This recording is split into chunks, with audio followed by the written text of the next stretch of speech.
Hi, yes, an August 11th edition of BloodHorse Monday. My name is Louie Rabaut alongside Sean Collins, virtually alongside Sean Collins. He abandoned me many weeks ago to Saratoga for the summer, but we will accept that as, just because you're actually reporting on the ground there. I was at Ellis Park yesterday. We will certainly get into all of that with Hunter Rankin for Flying Dutchman later on in the show as Big Truzz gets it done over a turn and a half at a mile.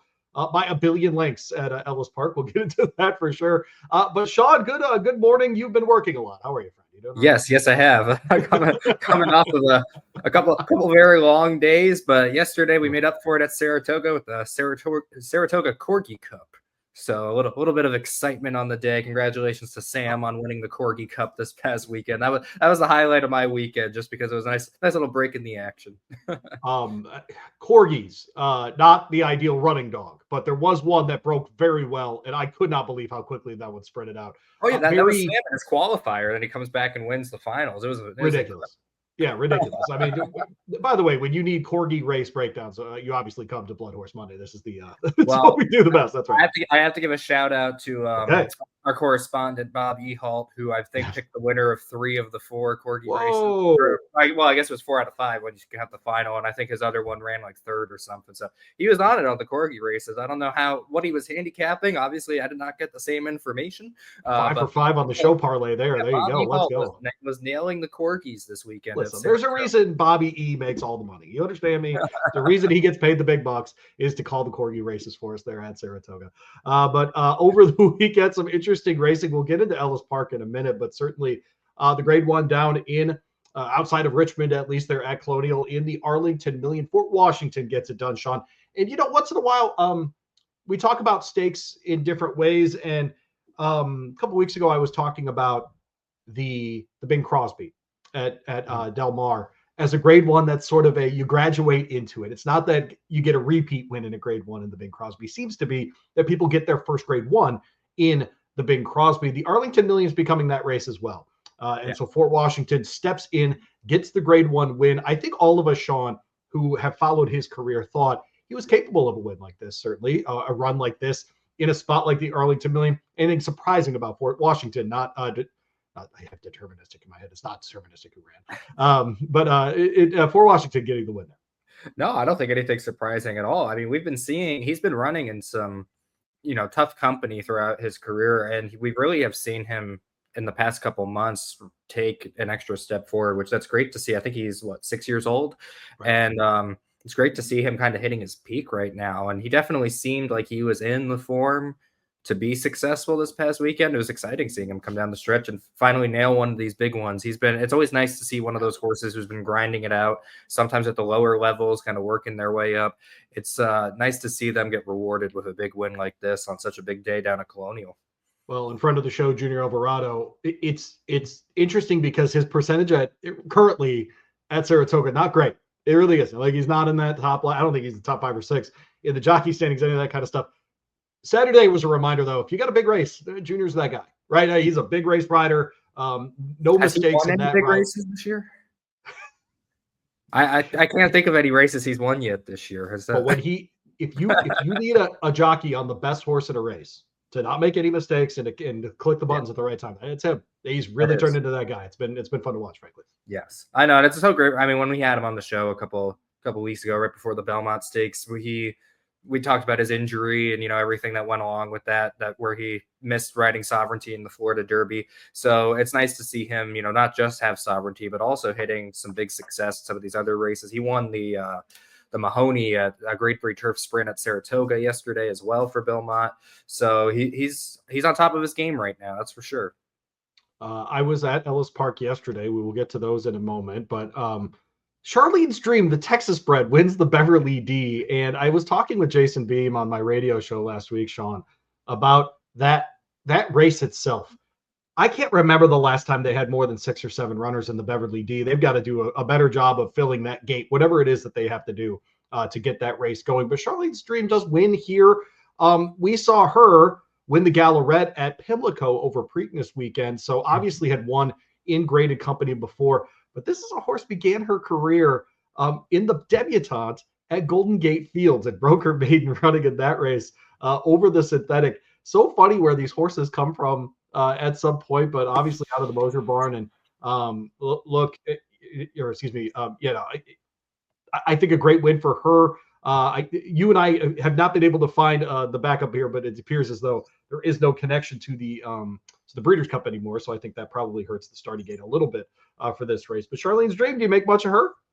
Yeah, I've actually really liked this filly. You mentioned we were at the Galleria when she won at Pimlico, so that was in the middle of May. That was her first start since different conditions too, a lot wetter than what we had at Colonial. Yeah. Yeah, but that was her first start since September. And I remember talking to her trainer, Ed Mosier Jr., in the winner's circle after she won that. And the break wasn't necessarily because anything was wrong. It was because they kept trying to enter her into graded stakes on the turf. And she hadn't run in any graded stakes yet. So she kept falling onto the AE list and not getting in. And eventually they just decided to stop on her for the winter. I don't think that's going to be a problem for her anymore. She's a 2-time graded stakes winner, grade 2 winner this past weekend. So I'm glad to see for the connections after some of those frustrations to see her really starting to hit her stride. Ed Mosier Jr. spoke very highly about her. So I'm excited to see what she has in store for the rest of the year. I don't know if she's really of that type that would be competitive in the Breeders' Cup, but she's a nice little filly who's definitely going to, especially when she can get up to the front and kind of, work out her own trips. She's going to be the kind of filly that definitely is going to make some noise, whether it's in the grade 2 level, the grade 3 level, maybe in the right spot, jump up and grab that grade 1.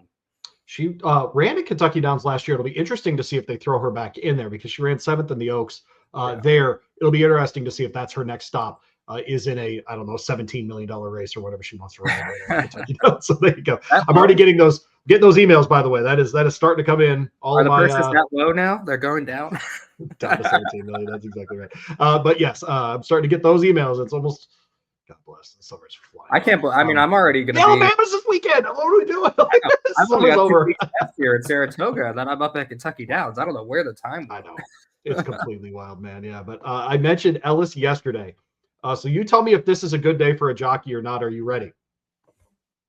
10 races. Second, first, second, 8th, first, third, first. Does that sound okay to you? Nah, that 8th place finish. There's no excuse for that one. Yeah, who would possibly have a day like that? I don't know. Man, oh man. So Tyler goes for 6 wins yesterday, out of 10 races. Saddle doing well. Doing his darn thing. That's exactly right. Florent Giroux picks off 2 of the other races on the card there. Look, man, there's in our sport, and I get reminded, we had Dan Illman on for the Maryland Jockey Club a couple weeks ago, and he reminds me pretty often in private conversations, Louie, stop talking about jockeys. This is horse racing, not jockey racing. And that's an absolutely reasonable tact. And if you interview trainers like we get to, or owners or whatever, I've yet to meet a trainer that's ever said, oh yeah, it's my training methods that make horses great. They never say that, of course, right? The Jimmies and Joes much more important than the X's and O's. But once in a while, you get to go to the track, Sean, and you watch an athlete just completely on top of their game.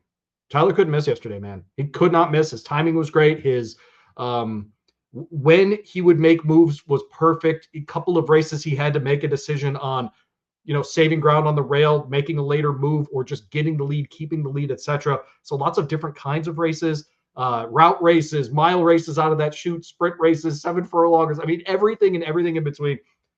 And in every stakes race there yesterday, all 6 of them, he hit the board. At worst, 3rd in the groupie doll, right? That was it. And so just an incredible day. It was really, really fun to watch him there. But we have Big Truzz win the Ellis Park Derby. We had the Delaware Derby winner in Admiral Dennis 7 lengths behind him. And Sean, we talked with I was there, so we talked with trainer Brian Lynch right afterward. Here's what he had to say about Big Truzz in his win there. Has he found a home around Big Truzz around 128? Well, I'd hate to limit him to that, but it was a breakthrough race for him today, and we've always felt like he had that sort of talent. It was nice to see him do it in the fashion he did it today.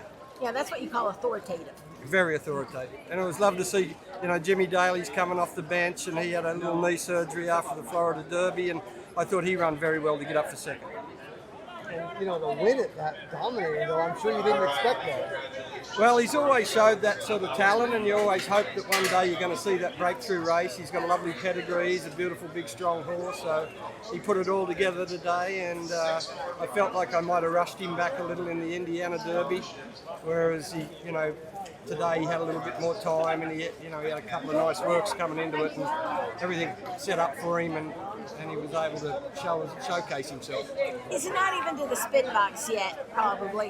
What are you thinking about him for like the fall? Yeah, I'd have to put my head together with the crew and come up with a plan, but he's certainly some exciting stuff ahead in the fall. Fall racing to some lovely stakes for the 3-year-old, so I hope it'll be a big part of what's ahead there. There we go. So Brian Litz there. I love the background track noise of probably some 19-year-old girl who goes to the University of Southern Indiana winning an Amazon gift card from the HBPA, something like that. Yeah, it's college down there, right? It's college day out there. You know what? Those when I was actually in college. I'm kind of bummed that I never did. I'm always at the track anyway, so I should have. Every race, they gave out $1,000, an iPad, and AirPods. Like every race, $1,000. Yeah. Every race. Nice. It's incredible. Yeah, it's incredible. And no, but very fun. The place was packed. Ellis is so fun if you haven't been down there. The first floor almost looks like an amusement park when you walk in. It's got different parts underneath, wide open grandstand upstairs too if you want to go up there and get a breeze and all those kinds of things that you'll definitely need. By the way, put sunscreen on your bald head if you're me next time you go to Ellis. But yes, I thought Big Truzz impressive. Do you know what's interesting, Sean, is two things for me with Big Truzz. The first is Lynch admitting, hey, we've thought big things about this horse for a long time. And what's interesting is how often do we see trainers think, okay, I've got something here. I just need to keep trying. And it never comes to fruition, right? And so I'm blanking right now. Asmussen had 2 runners in the Derby. One of them was a publisher? No, it wasn't publisher. Yeah. Who was publisher? Was his maiden that he keeps running in these spots that aren't maiden spots. It's interesting when trainers get in their head, and I'm not accusing Lynch of anything here, but rather just when they get in their head that this is going to be, I don't want to say they're working backwards, but trying to figure out, it's almost as though yesterday was a moment that forced him to stop and think about what they're going to do with him moving forward. Because if you ask the same question to Brad Cox, he's got 3-4 options here. He's already thought about it. He's already way ahead. We're watching with Big Truzz the opposite of what he said about Owen Almighty. Speaking of Flying Dutchman, is that he told us over and over and over again, not a mile and a quarter, not a mile and a quarter, not a mile and a quarter, finishes in the top 5 of the freaking Kentucky Derby, right? And then we hear from him today, or yesterday, I should say, Big Truzz, did you find something over a mile? I don't want to limit him. And so it's interesting to hear because it could not be 2 more different conversations about horses from the same ownership group, right? So it's just fascinating to hear those things back and forth.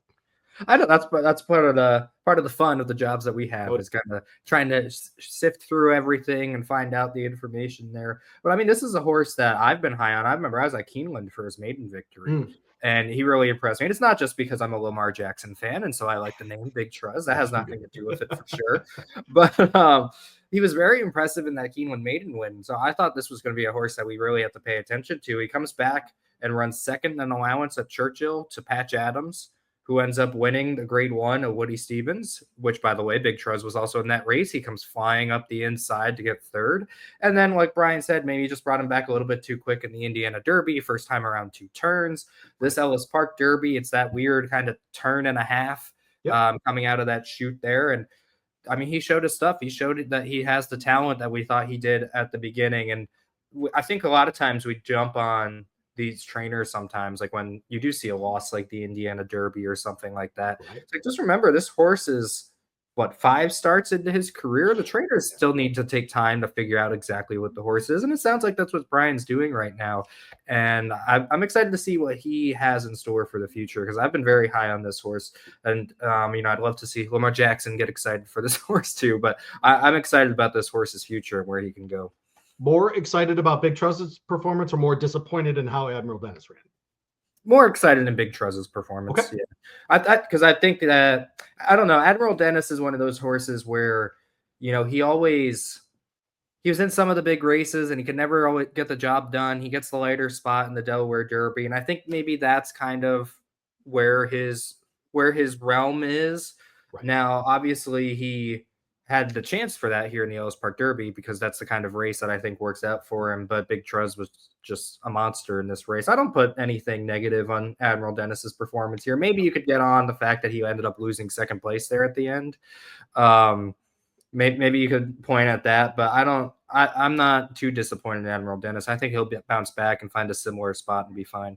All right, let's find out together if Sean has Big Truzz in his 5 3-year-olds to watch the rest of the year. We're going to do that now here on BloodHorse Monday. Louie, Rabaut, Sean Collins hanging out with you. We'll be joined by Hunter Rankin in a few minutes from Flying Dutchman, one of the part of the ownership group, of course, of Big Truzz, and Owen Almighty, speaking of 3-year-olds. And so we'll get into everything with him once they're on. I think we should start the conversation this way, which is, we are both of the opinion right now that Sovereignty is the best 3-year-old in training in the United States of America, and that he's going to be when he comes around to the Traverse or to the Breeders' Cup or whatever. So is it fair to say both of us have him at number 1, top of our rankings for 3-year-olds to watch in the fall? We're on the boys' side of it. Yes, I think that's fair enough to say. Right. There is another horse in his category that is, I should say his category, the category below him, called Journalism. And he has won many things. Sean, will you be placing him second on your horses to watch this fall? Indeed, I will. Yes. If you have been watching this show for the last couple of weeks, this should come as no surprise to you that I have those two ranked at the very top. I will go ahead and I will agree with you that going forward, I still think Journalism's style, I still think his work show that he's going to be effective in these runs. I expect to see him next in the and by the way, based on nothing, but just in the Pacific Classic, I think that's when we'll see him next. Those are my top 2 going into the fall, Sean. I get a sense that number 3 is where we're going to get different, and mine are partly inspired by Big Truzz, believe it or not. So who do you have at number 3? I mean, I have to have Baeza at number 3 just from what he's done work-wise. He's the only one who's really been close to the top 2 at this point. Well, I got to give a shout out to Gosger as well.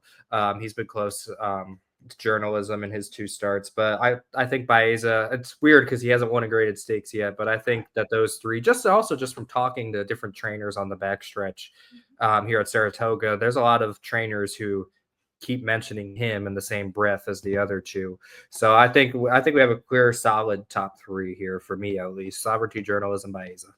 I'm going to go a little bit of a different direction here, and this is a horse that I hope continues to improve off of an injury, and that's the Iowa Derby winner in Magnitude. I had a feeling you were going that way. What are you suggesting, that this is a BloodHorse Monday, episode 29, and that you happen to know what I think and that sort of thing? Is that what's going on? Is this 28? What is this, 28? I think I may have talked to you enough now to where I can figure out where your mind's going. Obviously, the winner of the Risen Star before he had to jump onto the bench came back in the Iowa Derby, looked very good, I'm sure. At least a thought to the Traverse there. So I will go Magnitude 3rd just because, Sean, he improved on speed figures in every measurable category in the Iowa Derby off of the layoff. And so if he can improve, if he can take another step forward, I think he can push his way into the top 5 conversation for sure amongst 3-year-olds to watch this fall. Who do you have in your 4th spot? I'm going to go interesting in the 4th spot because this is one that I don't know if we would see in the same kind of races as the horses we've already mentioned, but I really liked Tip Top Thomas. Okay. Indiana Derby. Okay. I thought that that was a very good performance from him. He's been coming back off of He came back off a layoff, and then I think the Indiana Derby is his 2nd start off the layoff, I think. Yep. And he beat Sovereignty last year. I think he's got a lot of upside heading into the future here, especially if he starts getting the distances that he likes. It sounds like they're going to kind of keep him in that mile and a 16th range, at least back when we talked about the Indiana Derby. But I'm very high on his upside. There's another horse down in that kind of mile sprint division that I'm high on too, but I can save that for when we get to number 5. Okay. All right. Number 4. I'm going similar to you. I'm going to go East Avenue here. I think that that's a horse that they're going to stop sending him around 2 turns and he's going to get way better. And I think they'll shorten up with him. They'll figure it out. I think, what's interesting is I think there are a number of horses this year in the 3-year-old ranks, Sean, that by the time we get to December, we'll be looking at either the Malibu out west, right? 7 furlongs, dirt, day after Christmas, all the things, or the Cigar Mile at Aqueduct. I'm actually legitimately interested because I think there are a number of horses in this 3-year-old group that would be really good in that setting. And I think East Avenue is one of them. And so I'll draw a line through some of these wonky performances. Again, we're trying to figure out the best 3-year-old. He's very early in his development, all those things. But I also still think his bluegrass front running race was as good as I've seen of any of the on the lead kind of horses in the 3-year-old class. And so I'll put him fourth. In fifth, I do have Gosger because I've watched him both in the Preakness and in the Haskell be really close in grade 1. So I'll put him fifth. That obviously makes me leave Baeza out of my top 5. Who's number 5 on your list there, Sean? I'm actually pretty high on Verifier. Okay. And we talked about this a couple weeks ago with maybe the bias of being present in person when you were talking about Rodriguez and the Wood Memorial. Maybe it's a little bit. But I was at Colonial when he broke his maiden. I was at Pimlico when he won his allowance. I was at Churchill for his Maxfield. He just looks like he's going to be, a top-notch horse. And I think they're pointing the Alan Jerkins next on Travers Day for him. And I really think he's got a lot of upside, and he could potentially be a player in that division. So I really like him moving forward as well. Obviously, I'm a big fan of Gosger. I do think moving forward, he's going to be a big player in this division as well. It's tough. I kind of almost want to leave Sovereignty, Journalism, and Baeza out of the top 5, just so that way we can look at who the next 5 kind of are. Although it sounds like, you left Baeza out of it. So sounds like what a great it sticks. It frankly is one of a maiden race. Also placed in the Kentucky Derby, the Belmont, the Santa Anita Derby, and the Jim Dandy. By that, Owen Almighty should be on your list then. I mean, by your own rankings. Made the top 5 in the Derby, has the greatest stakes win this year. But I'm being serious. The horse should be at the top of your list instead of. Well, why wouldn't he be? Okay, because he's not. I know who he might be at the top. I know someone who might have him at the top of the list. Who would that be? Hunter Rankin. Yes. We're letting that guy back on this podcast? Ridiculous. What are we doing here? What's up? There he is. Oh, man. Click that unmute for us. There he goes. Hunter Rankin, of course, from Flying Dutchman. Appreciate him jumping back on the program here. Fun day at Ellis yesterday, man. I had to feel good. Yeah, it was awesome. We've always hoped we always knew he had that kind of ability, but in his first race, he showed some, but he was great yesterday. We were really proud of him. Appreciate Hunter jumping on the program from Flying Dutchman. He's presented today by FanDuel, and on BloodHorse Monday, we are presented today by FanDuel. Download the app right now and bet with our friends at FanDuel Racing. We heard from Brian Lynch after the race, and I was kind of doing the juxtaposition of how he talks about Big Truzz and how he talked about Owen Almighty earlier in the year as far as how long they want to go. And he was talking about next steps with Big Truzz, kind of not knowing what to do next, Hunter. What a great problem, though, coming out of a mile derby with a 7-furlong win and deciding what you're going to do next, huh? Yeah, I don't think it's a distance thing for him. I think it was more just mentally maturing for him. He can rate. He proved that yesterday, and he went a mile, and obviously he finished very well, and it was not like he was quitting at the wire. So we've never really had, he's very fast, but I think he can harness his speed. And I think, he's very manageable. He's gotten very manageable in his training and everything. So I think we're kind of the opinion that he will stretch out. And you mentioned he's very fast. I believe he was 0.4 seconds off the track record when he was wrapped up there at the end by Gaff Leone. When you get a horse who does it that easily at that speed, just how exciting is that, especially when you've kind of had a couple races now where you've been waiting to get him back in the winner's circle? How exciting is that for the whole team? Yeah, really, really exciting. And can't say enough great things about Brian Lynch and the job he's done and his whole team has done with this horse. He had a few issues when he was a baby, and we rehabbed him, but you never know how they're going to come out of stuff like that. And Brian's just been very, very good, not only with him, but with our whole team of horses. Just can't say enough about the attention to detail, the job that those guys do every day. We're just so proud to be a part of that group. But they've done a great job with him. And I think, like you say, we were pretty aggressive with him in terms of what we asked him to do after he won his maiden race. We wheeled him back, I think, in 3 weeks off the maiden win. And that was on Derby Day, which is always a hot race. And we ran into Patch Adams, and obviously a very, very good horse. And then we ran into him again at the Woody Stevens, and that was a big ask of our horse. So I think it was more our fault in the Indiana Derby. He had been through a lot, and we wheeled him back again in 4 weeks. And I think he just probably needed a little time in there. But he proved yesterday that he's pretty good, so we were happy. Hunter Rankin with us from Flying Dutchman. Go back to Indiana Derby Day. Sean and I were both there. It is very it's a reasonable tack to have today after you win the Ellis Park Derby. Oh, we had just taken him there a little bit too early. How frustrated were you, though, on Indiana Derby Day? Was there a level of concern, like, because frankly, we were just talking about this 3-year-old class, Hunter. It's pretty darn good. So I've got to imagine, trying to get those either, listed stakes or grade 3s, that kind of thing for your 3-year-old colt. Was there a level of frustration that day?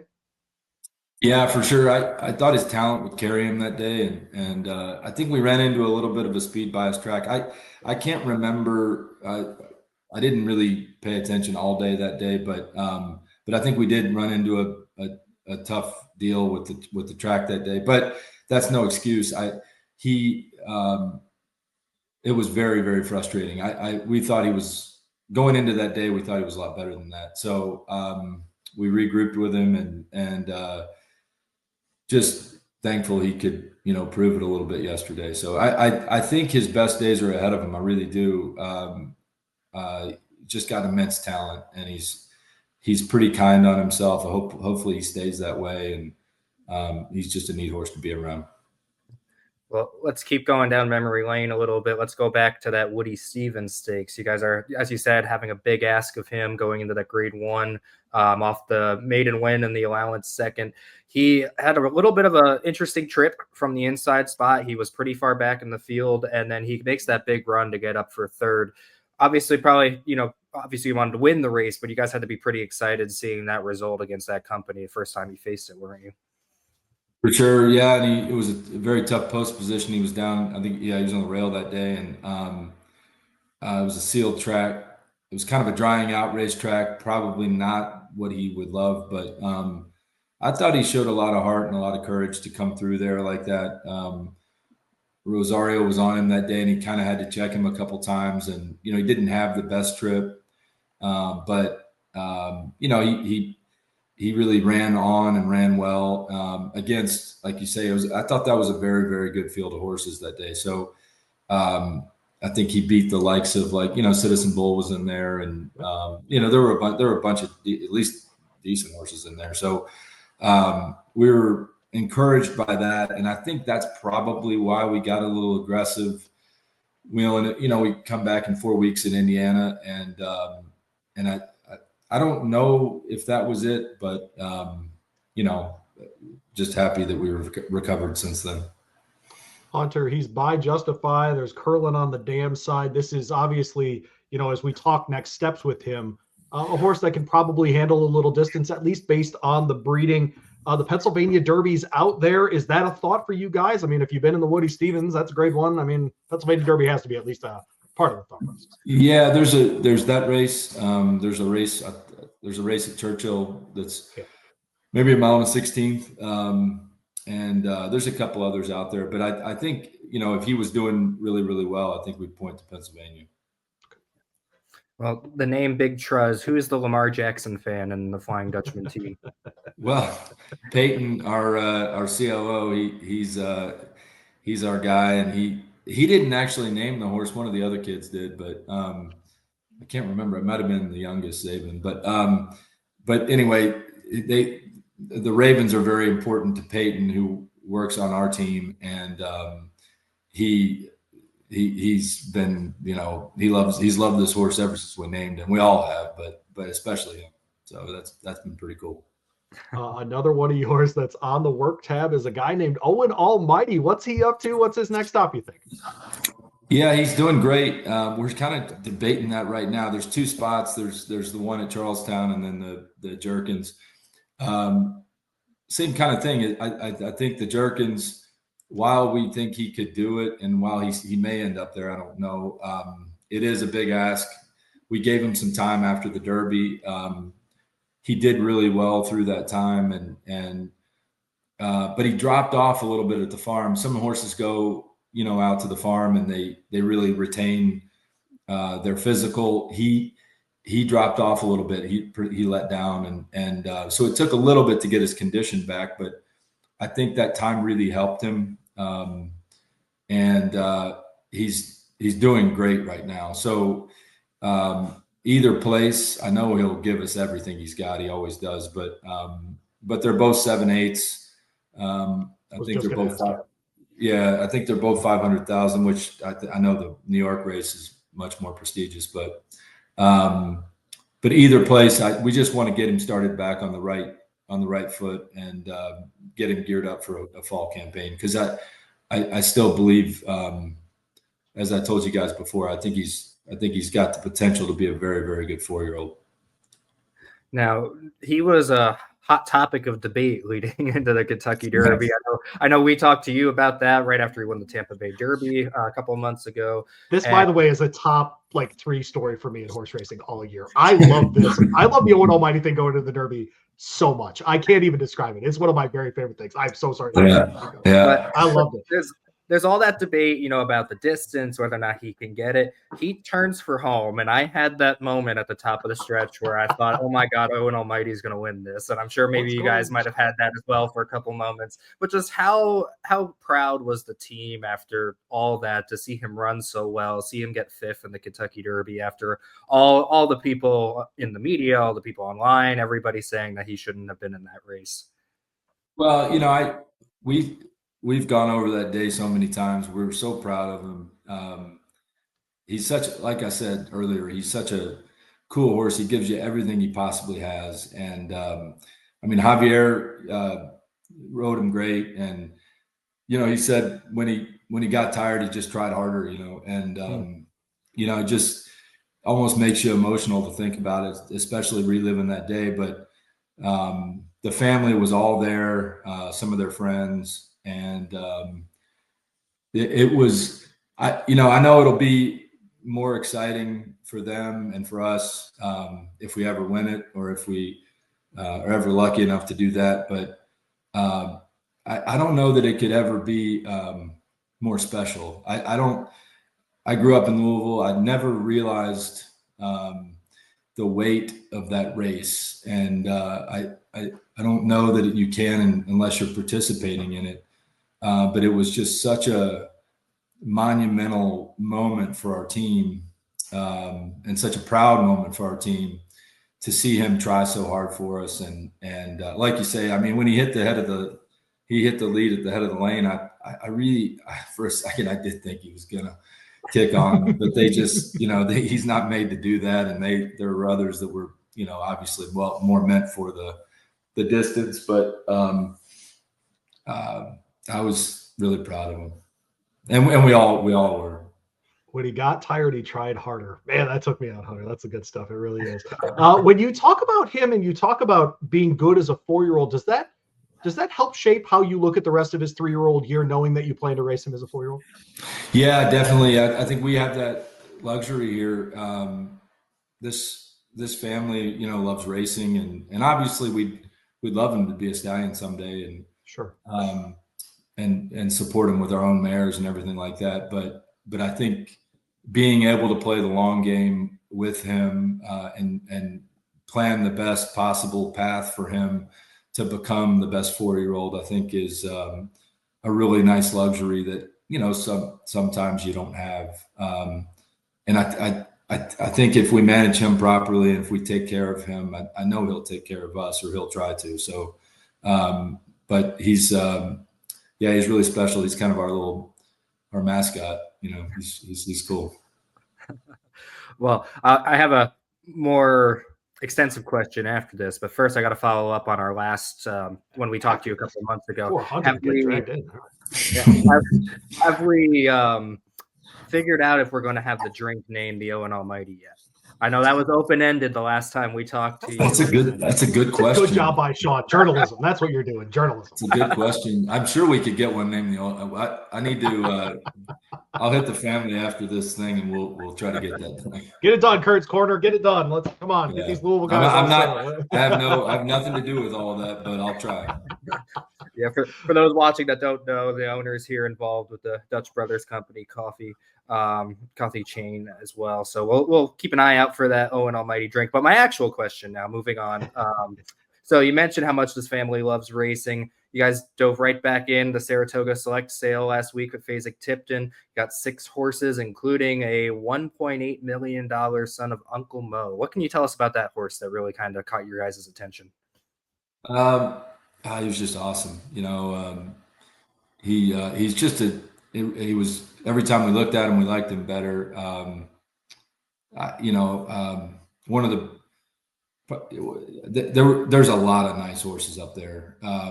And when you're sifting through them, and you're trying to buy the best possible horses for your stable, you get outrun some, and you end up with some maybe a little cheaper than you thought you were going to have to spend. He went a little higher than we had obviously hoped, but he was a very, very, very nice horse. But I'd like to speak about the group. It could come from any one of those. And just because he was the most expensive, obviously doesn't mean he'll be the most talented. When you're evaluating horses at a sale, it's very difficult to say which one you hook your shank to say this is going to be the one that's going to be the runner. So hopefully they're all runners, but they were all sold by good people. They're all raised by good people, and just felt very fortunate to have Travis and his family there with us, and that they're so committed to what we're trying to do here, and families like this don't come around very often, and they're just it makes us want to work harder and get lucky for them. So we were really happy with what we got up there. Were you surprised by the prices this year? Yeah, I was. I mean, but that sale is strong for a reason. The success out of that sale is undeniable, and Fasig they do a hell of a job recruiting horses to that sale. And when you bring them up there as a consignor or an owner, they have to fit into everybody's. They have to pass the vet almost. They have to be a nice physical. They got to, sometimes, most of the time, they're from a good family. So you kind of go up there knowing you're going to like most of the horses you see, and then you just decide which ones you like better than others, really. It's like going to the Porsche lot and being surprised you like all the cars. That's exactly right. Yeah. Sean, you know all about that. Oh yeah, definitely. Well, one of the other one you mentioned, the other horses that you picked up, one of them was a son of Flightline, the first crop of Flightline here.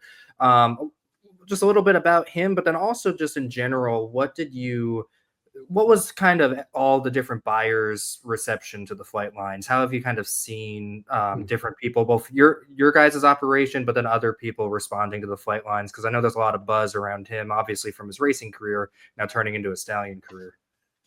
Yeah, we were very excited about how they looked up there. There were, I think there were 10 or 12 of them in the sale, and really liked all of them physically. I saw all of them. I mean, I obviously like some better than others. The one we got is out of a mare, Hot Dixie Chick, that I've always just had a thing for. I really loved that mare, or that filly, when she was a race filly, and I love a horse out of a good 2-year-old. She was a very good 2-year-old.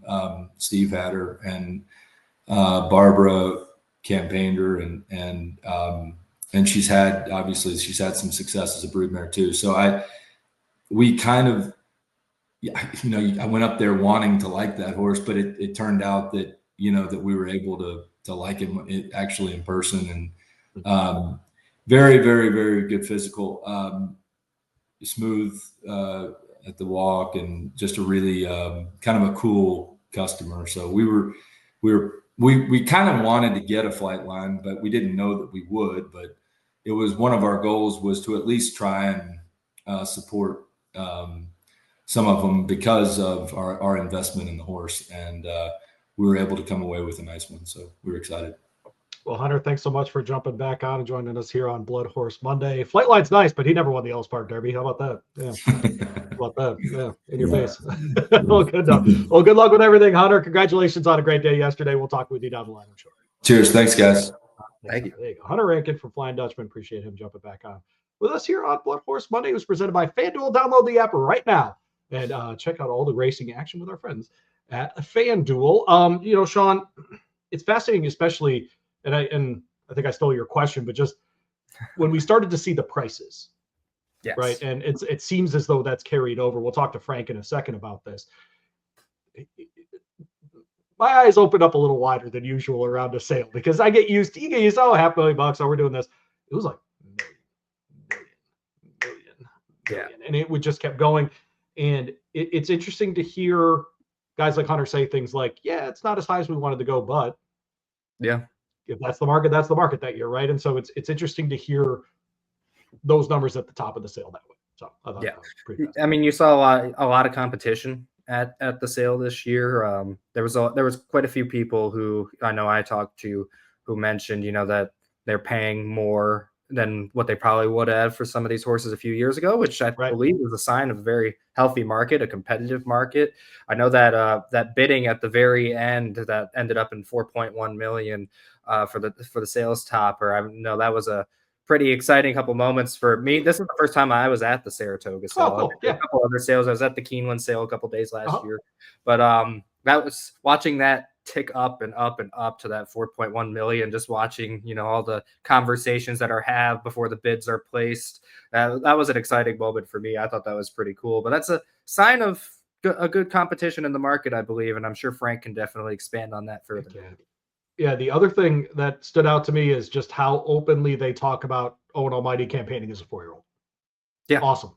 Great. Yep. Awesome. And by the way, his works look ridiculous lately. He looks spectacular. The times, how he looks, everything else. He looks fantastic. So hopefully getting into the fall, back to his normal self. We do bring in Frank Angst to chat about some of those sales. Frank, how are you? Nice books, my friend. Good to see you. Very good. Good seeing you, Louie. Sean. How was your trip to Saratoga? Did you have a nice time? It was good. A lot of good stories, good things to see. It was actually the first time I'd been to the Hall of Fame induction ceremony, so that was very cool. And it had been a few years since I'd been at the Saratoga sale, and boy, the entire sale was really spectacular, and just the excitement level for about the second half of the second night. It was just one amazing horse after another, and for the entire sale, it added up to 25 horses that sold for $1 million or more, which is more than twice as many as last year when they had 12. So what do you attribute that to? You have to be careful to not overstate things. I mean, this is the top of the market, which has been fairly good the last few years, but this just shattered records. So you have to be some level of excited about it. I mean, even granted that it's this high level, at this high level, it did spectacularly well. I mean, I attribute a few things, some tax laws that are in place that can give buyers confidence that bonus depreciation is now permanent. So when you go to make your budgets, you can count on things instead of wondering, is that going to get extended each year, or not? So, I mean, it's not necessarily the most exciting thing, but it's part of it for sure. I think there's tremendous confidence in the top of the top level sires right now. I mean, good point. You buy an into mischief. I mean, you look at sires from the past, and sometimes it was like people were just buying horses because it was tied to the name, and you saw some level of success. But I mean, with Into Mischief, he has 3 Kentucky Derby winners. He's the top sire, and like they're winning the rate. The Derby really drives this market. I mean, that's what people are largely, obviously males. If you're buying males for that kind of money, you're trying to win the Kentucky Derby. You're trying to win the Preakness, the Breeders' Cup races, the Belmont. But really, the Derby is where the dream really starts. And you have the 6-time leading sire. He's had 3 Derby winners, one of which is running right now. and in many people's minds is the top horse in the country, then I mean, it was a small thing, but it was like little things, and Sean saw this too, kept adding up to the momentum of the sale. To have Sierra Leone, who was the sale topper in his yearling season of 2022, at that sale, he was the sale topper. To have him win 2 days before and give everyone a reminder of Gunrunner and the good things he's doing, that certainly adds to it. And then I think there's an excitement. It's helpful that these classic horses have continued to race, frankly, and the older horses have continued to race, I think, which I just mentioned 2 of them there. And then I think there's a lot of positive vibes in the industry. We saw that these are kind of smaller things, but I think they all add up. The Netflix series was a positive for the industry, and one of the buyers said he's been in the harness side of racing for 20 years and watched that series and was like, I'm going to go buy a thoroughbred. And I mean, I have to look up the exact horse, but it was one of those $1 million horses. So he went in with both hands and went in with Kenny McPeak, which was terrific because that's great. Kenny, a lot of times he'll tell you, and it's accurate, he's had a lot of owners try to get in on the budget approach, and Kenny's done amazingly well with those horses. But it's nice to see Kenny get a big time sale type horse that's already well thought of and see what he can do there. So nice new owner there for Kenny. And I have to say, Heisa, the improved safety, it's hard to, it increases the enthusiasm when you see that the sport is taken measures and that they're working and that the sport is safe, and all these people that want to shoot arrows at it on social media and such, that there's an answer now. It's the safest years we've ever had. There's an organization in place ensuring that, and it's working. You mentioned something earlier that I think is interesting. Frank Angst with us, of course, our editor there at BloodHorse. I'm interested because in ownership, certainly there are groups trying to make money, and this is their business, and whatever. But so often you get into horse ownership for the excitement of it. I do wonder, Frank, if you're right about something you said earlier, which is we still have the Sierra Leones and the Friersenses and those running again this year, if there isn't some momentum building because we did see some of those horses back in the game this year. I think so too. I mean, it's such a, it's one thing to say, oh, this sire had threw this horse a couple years ago, but you don't need a memory. The Curlins are out there, the Not This Times are out there, and they're doing it over and over again, and it gives you some level of confidence as a buyer. And one thing I should have mentioned is Fasig-Tipton's put a lot of work into the sale, and Boyd Browning got emotional just thinking about over the years and how much Fasig-Tipton has evolved and how much they've put into the sale. And we have the video of that's available at BloodHorse if you search for that. It's it's that you have to give them credit too. They're picking horses that people are excited about and building that momentum. What does it mean for the industry overall in terms of sale prices? We'll find that out as some bigger sales and other types of horses sell later this fall, late summer and fall. But this is the sale that's on the record, and it couldn't be better. I mean, it's a terrific start to the yearling sale season. Pretty incredible to watch those numbers tick up and up and up, Frank. Appreciate you jumping on. Earlier in the show, we did our 3-year-olds to watch for the fall. We know the top 2 in the division. Frank, who would be your horse to watch this fall in that 3-year-old division? You know what I'm interested in, and it's I'm sure that some people will say excuses, which I get, but I'm interested to see Journalism and Baeza race in California, where they don't have to ship across the country, and see if there's a little bit of a bump for them. I'm interested in seeing that. Obviously, Sovereignty has built a huge gap. He's won the races you want to win, 2 for 2 in the 2 classics he raced in. He's tremendous, and I can't say enough good things about Sovereignty, but I am interested in seeing those horses that are based in Southern California get to potentially prep on their own circuit and go in races like the Pacific Classic or the Breeders' Cup Classic. I think the Pacific Classic sets up to be an absolute monster this year. Very excited about that. moving forward. What else are we working on the website? Oh, just the New York bred sale, right on the Just that. heels of the open sale Yep. is doing very well. Also, I think there's some good changes. I think there's some changes that people are enthusiastic about on the New York bred side, and there's going to be some more money in open races for those horses. And I think that's reflective, and hopefully this reflective of the industry overall. Let's hope that's what's going. And sometimes I do say that, and buyers will call in and say, "Well, we don't always want higher prices," which I get, but we do kind of cover things from the perspective of the breeder. And I do think if you're paying more early, there's that expectation that these horses are going to be worth more on the other end. So I think that's the way you look at it. We did have one buyer point out, hey, there's inflation in general throughout the country, and that's probably part of it too. Things just get more expensive. Those of us with kids know exactly how that is, Frank, as we head back to school. If you are ever wanting to follow the sales, bloodhorse.com, your one-stop spot. You'll see that red bar at the top while the sales are live. Click on that. You'll get all the live updates there. And, of course, just at the top, either click on Stallions and Breeding or on the sales tab itself at the top of bloodhorse.com. Frank, appreciate you, man. Glad you're back from New York okay. Thanks, Louie. All right, there you go. Frank Angst with us from that beautiful, beautiful office of his there at the BloodHorse offices. There you go.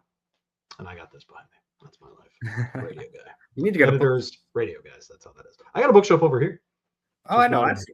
Not in the shot. Yeah, you've been to my house. You've been to the studio. You know that, yeah. You need more historic books. You need to have race records. You don't have the 1937 Ohio full registry. You need to get that together.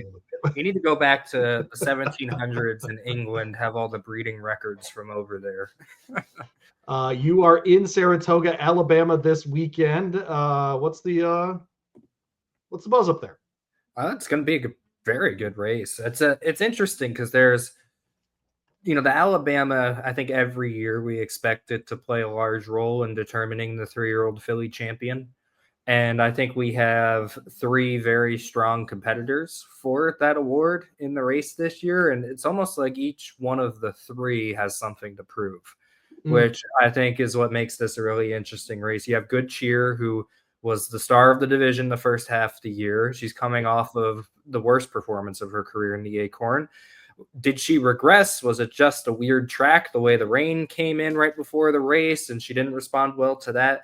She's been at Saratoga ever since then. She hasn't left. She's been training well. She took her 2 months off, and she from racing. She's been training, but 2 months off from racing, and now she's back, and we're going to see what she's made of in this race. So I think that's a really compelling storyline. You had Lucara, who won that Acorn. She had won the Ashland 2 starts before that, set the pace in the Kentucky Oaks, and then faded. But she was supposed to be in the Coaching Club American Oaks. She got scratched because of that quarantine that they'd placed on the barn the morning of.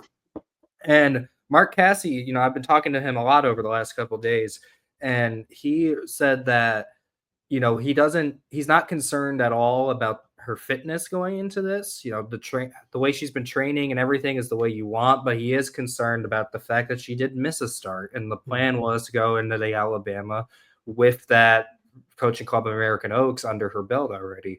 So it'll be interesting to see whether she is, fully at her top level when she's coming back in now off a 2-month layoff. And then on top of that, also from the Mark Casse barn, you have Nitrogen. I was just going to ask you, do you like her running this race? I do like her running in this race. I think it's always exciting when you see a horse from a different surface switch and take on some of these top horses, whether that be dirt to turf or turf to dirt. I mean, I was excited to see Mystic Dan in the Arlington Million, even though he finished 4th, but it was exciting to see that. And, this is a different scenario because we have already seen her run on the dirt. It was a different kind of race. The race was washed off the turf by the rain. She was facing 2 horses who were probably more turf horses, so you can't really put too much into her margin of victory. But Mark's really pleased with the way that she moved in that race, and he keeps pointing out I believe it was a December 19th workout that she had on the dirt last year that gave him the confidence to stay in that race on Belmont weekend, and then come back in this spot here in the Alabama. I think the distance should be good for her. and we'll see whether or not she can handle the surface against this competition. But I think those 3 fillies are 3 legit fillies, 3 top of the line fillies. I think when we did our mid-season awards I was going to say they're all 3 of them were mentioned. So it'll be exciting to see which one of them can potentially pull it off. And then you also have an interesting supporting cast in Margie's Intention. You have Queen Azteca, who's coming in from the Swedish Derby, which we talked to Barry Irwin about that last week. Yep. And Kinsey Queen, I believe, is the name of the other filly that's in there. And so it's a small field, but the top talent in this field is really interesting. And if we did get an upset from one of the other 3, I think that would also be a super interesting story. Last year, there was a lot of hype, and deservedly, when Torpedo Anna ran in the Travers. Yes. I think there's going to be a little bit of that this weekend with Nitrogen in the Alabama. Just switching the surfaces, trying the distance, doing all the stuff. I think people think very highly of her, really are looking for that. Because unlike sovereignty journalism or whatever you want to do on the Colt side of thing this year with 3-year-olds, last year it was very easy to know who to root for. Her name's Torpedo Anna. We know True Brother. I'm not sure we have that with the fillies this year. Now, I think people, I like Lucaro, I like Nitrogen, I like Achiro, whatever. I don't know that we have that standout 3-year-old filly, and we almost always do. I don't know why, but we almost always do. Don't seem to have one. I think this race could go a pretty far distance to determining who that is. Look, if Good Cheer wins this race, bounces right back. I mean, we're talking distaff division again, right? Because after the Acorn, it did not feel good. And so if she shows up in a serious way this weekend, I will be talking distaff again, for sure. Yeah.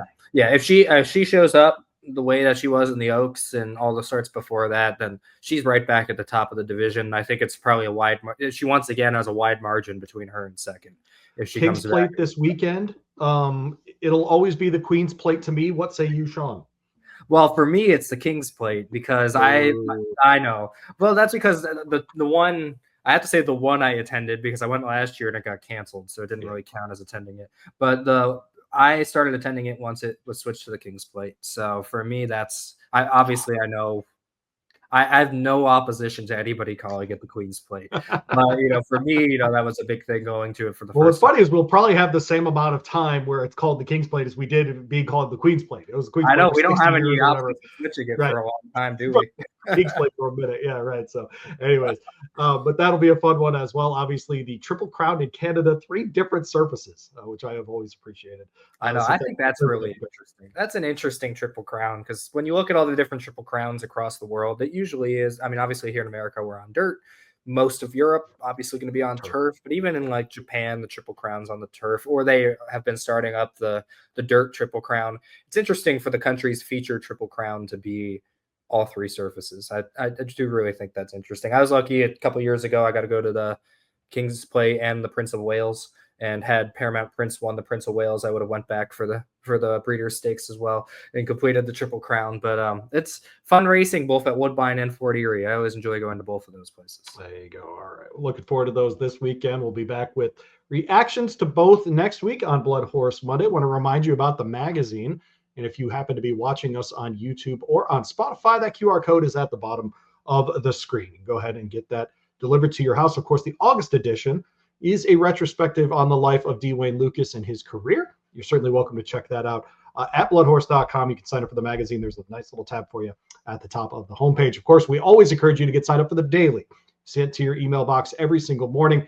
Gets you all set up for the racing day and, frankly, all of the things going on in horse racing itself. For Sean Collins, for Frank Angst, and of course for Hunter Rankin, appreciate everybody being on the show this week. My name's Louie Rabaut. Another rendition of BloodHorse Monday in the books. We'll be back next week. We hope you are too. The BloodHorse is dedicated to the improvement of thoroughbred breeding and racing for over 100 years. Don't forget to like, subscribe, and save BloodHorse Monday on all your platforms. For the latest news, analysis, and insights, visit us at bloodhorse.com. Thanks for listening, and we'll see you next week.